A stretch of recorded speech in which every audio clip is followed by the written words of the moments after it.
What is up, guys? Welcome back to the channel. Today I'm following order from the tribal chief, covering everything that went down on this week's SmackDown, and of course keeping you guys updated on all the latest news because there's a lot of reports to talk about. So spear that like button and let's get right into it. Starting off with one of the major recent reports, it looks like Andrade might be leaving the WWE, and there appears to be a lot of smoke to these rumors. Early on today, Andrade ended up changing all of his social media accounts, even losing his verification check, and has some interesting posts kind of suggesting that it is time for him to move on. This was followed up by big reports from Wrestling Inc. indicating that Andrade asked for his release this past Monday night while backstage at Raw. Now that of course does not necessarily mean that his request was granted, and more than likely WWE won't grant it to him and will probably force him to serve out the rest of the time on his contract. And right now, we don't necessarily know how long that contract is. But this is not necessarily a surprise. Andrade hasn't wrestled a match since last October after getting drafted or being left out of the draft. And he was one of the wrestlers who was getting a push when Paul Heyman was the executive director of Monday Night Raw. That push came to an end when Heyman was relieved of his duties. Aleister Black is also in a similar situation as we've been discussing over the last couple of months. He hasn't been featured in months, and his push pretty much came crashing down after Paul Heyman was exited out of the executive director position. Another report from PW Insider ended up indicating that Andrade was looking absolutely miserable backstage at this past week Monday Night Raw, so adding more fuel to the reports of him requesting that release. This is just a total shame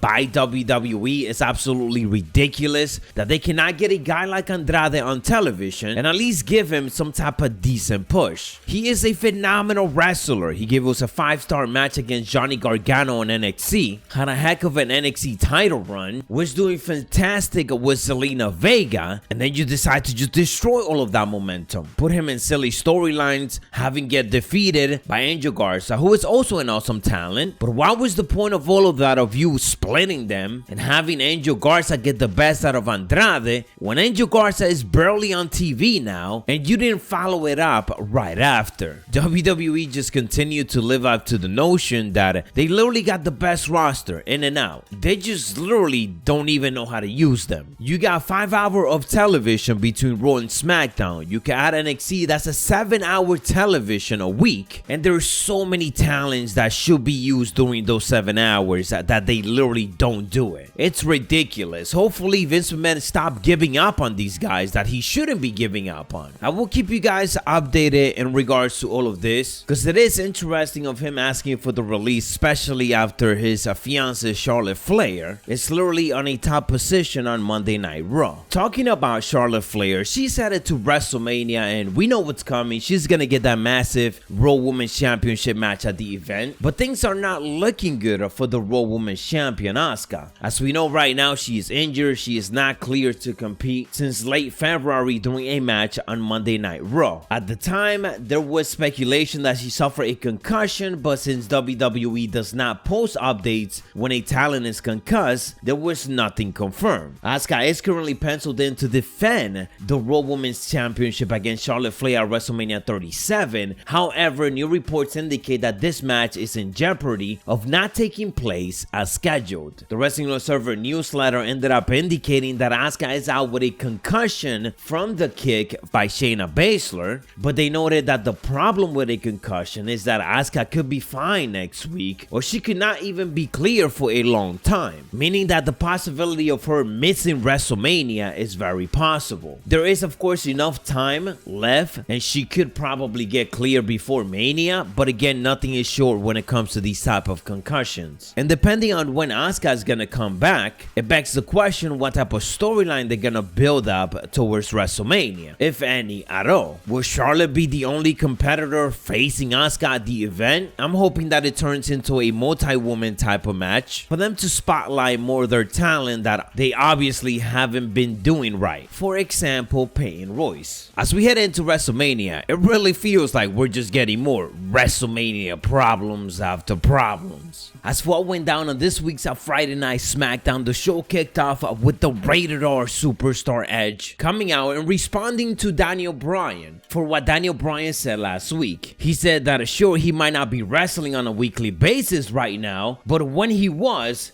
fighting the likes of Mick Foley, Terry Funk, Eddie Guerrero, The Undertaker, The Rock, Batista, John Cena, and so on. Daniel Bryan comes out, they trade some words back and forth, kind of indicating that it's nothing personal. Daniel Bryan then said that it all came down to Edge pointing at that WrestleMania sign and him realizing that this might be his last WrestleMania, so he needs to do everything possible to get into that main event, which he says is to defeat Roman Reigns at Fastlane. Edge indicate that he doesn't like how Daniel Bryan went about it, getting the championship match, and now he has to wait until Fastlane to see who he's gonna face. He ended the segment by telling Daniel Bryan, "You're better than this, but you're not better than me." And I'm really hoping that we just get Edge versus Daniel Bryan very soon, because I can't wait to see it. We got some tag team action. Street Profit, Dominic, and Rey Mysterio end up defeating the team of Otis, Chad Gable, Robert Roode, and Dolph Ziggler. Jey Uso is in the backstage. He's trying to get into Roman Reigns' office, but Paul Heyman says that Roman is busy and he's not too happy that Jey tapped out last week. He said he got some stuff to do anyways and circles back around. We got one-on-one competition, Cesaro taking on Murphy. The winner of this match ends up being Cesaro, but by disqualification as Seth Rollins ended up attacking him. Seth Rollins, of course, is not too happy for the night, as he indicated he tried to help out Cesaro, but Cesaro doesn't want the help. And we had a bit of an interesting interaction as Seth Rollins walked to the backstage and Nakamura ended up staring him down. I don't know if this is a tease of Shinsuke trying to help Cesaro or Shinsuke trying to turn heel ultimately and even joining Seth Rollins. I kind of got that vibe. And it would be kind of awesome for Seth to have a new disciple. And it could be a great role for Shinsuke. We get the Kevin Owens show, of course, hyping out Bianca Belair and Sasha Banks at WrestleMania. All of these leads to the next match, which is Sasha Banks and Bianca getting defeated by Natalya and Tamina. This is probably the worst way that you could book one of your main matches for WrestleMania. This is all about Sasha Banks and Bianca Belair. There's no point for you to have Bianca take a loss over here, as she is headed into a tag team match and she's headed into a major main event type of level match at WrestleMania. It is a ridiculous